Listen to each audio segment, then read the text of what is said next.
Person जिसने who broke that story, उसमें भी पुलिस एक्सेप्ट करने को तैयार नहीं थी कि he has been killed, but finally उसकी बॉडी मिली। ऐसी बहुत सारी खबरें हैं जो पहले एक्सेप्ट नहीं की जाती है। और ख़ास तौर से भाई आपने सवाल जो पूछा बॉलीवुड को लेकर, तो कई ऐसी चीज़ें हैं जो सामने होती है वो की जाती है और जो नहीं होती है उसे डिग आउट करने की कोशिश लगातार जारी रहता है। एक वाकया मुझे याद आया, अगर वक्त मिलेगा तो।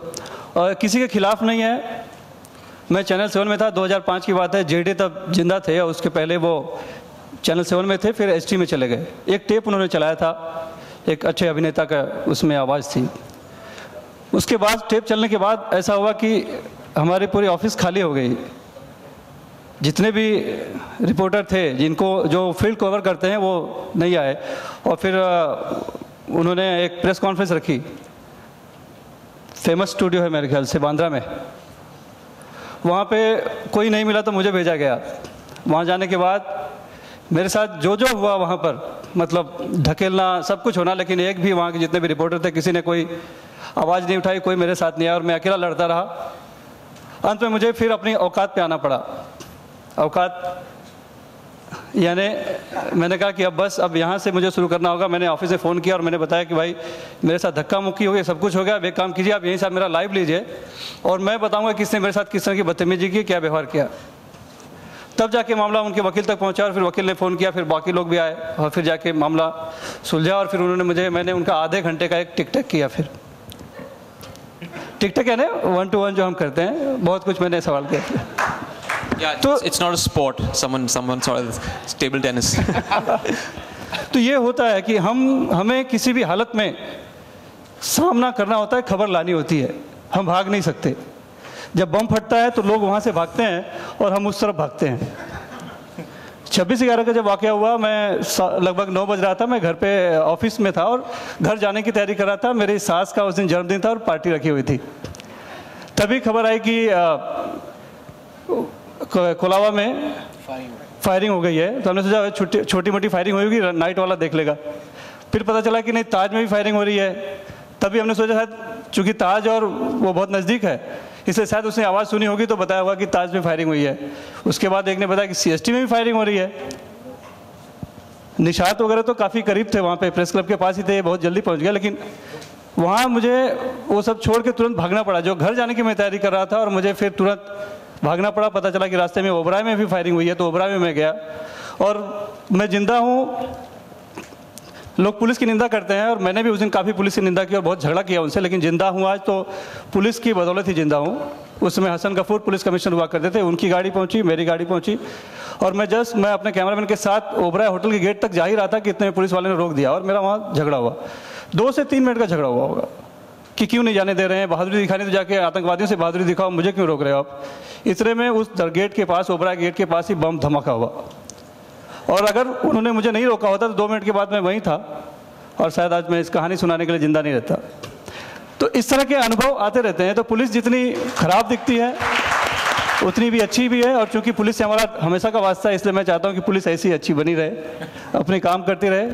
बाकी वर्दी के नीचे तो बहुत कुछ चलता है, हर टेबल के नीचे सब कुछ हर जगह चलता है। Well, thank you आप सब यहाँ आए। Thank you for supporting our film and these are the real life heroes। हम तो सिर्फ स्क्रीन पे पोर्ट्रे करते हैं एंड उम्मीद करता हूँ जब आप लोग फिल्म देखोगे तो कहीं हमने बॉलीवुड मसाला टच, जैसे आपने कहा कि एग्जैक्टली ऐसा नहीं होता है, लेकिन हमने अपना कमर्शियल थ्रिलिंग एलिमेंट ऐड किया है फिल्म में, but we have kept it, try to keep the character as genuine and as authentic as possible. तो उम्मीद करता हूँ आप सब लोगों को पसंद आएगा। Thank you so much. Thank you. सिर्फ एक चीज़ कहना चाहूँगा कि बॉलीवुड में जिस तरह एक क्राइम रिपोर्टर को क्रिमिनल बना दिया गया, बहुत पतली लाइन है, बहुत थिन लाइन है, कब कौन बन जाए पता नहीं, लेकिन अभी तक कोई बना नहीं है। और सैम ग्रोवर बना है फिल्म में और आपको रिपोर्टर को बंदूक दे दी गई थी, हमारी बंदूक तो ये कलम ही है। लेकिन एक चीज़ जो सही लगी मुझे, आपका टाइटल रश, ये हमारे जीवन में 24 घंटा है, इसलिए आपको बहुत बहुत शुभकामनाएं आपके पिक्चर को। Thank you. ये सुपर डुपर हिट हो। Thank you so much. इंशाल्लाह। Thank you.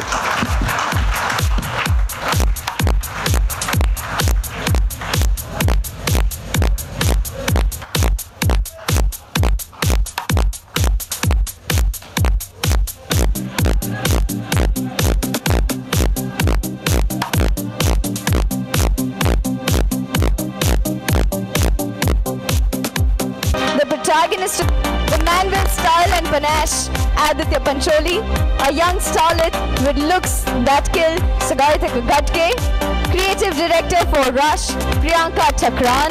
Please welcome all these people on stage with a round of applause.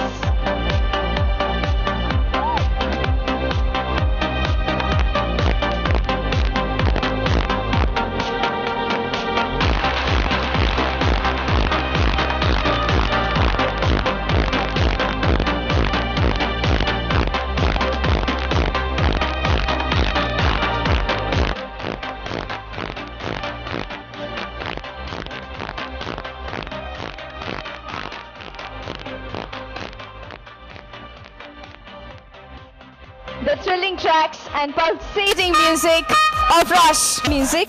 Now we throw open the session for some interesting questions that allow us some more insights into the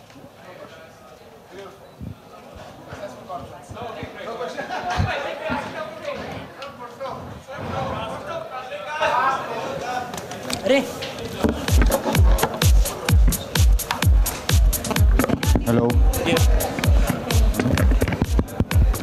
Hello.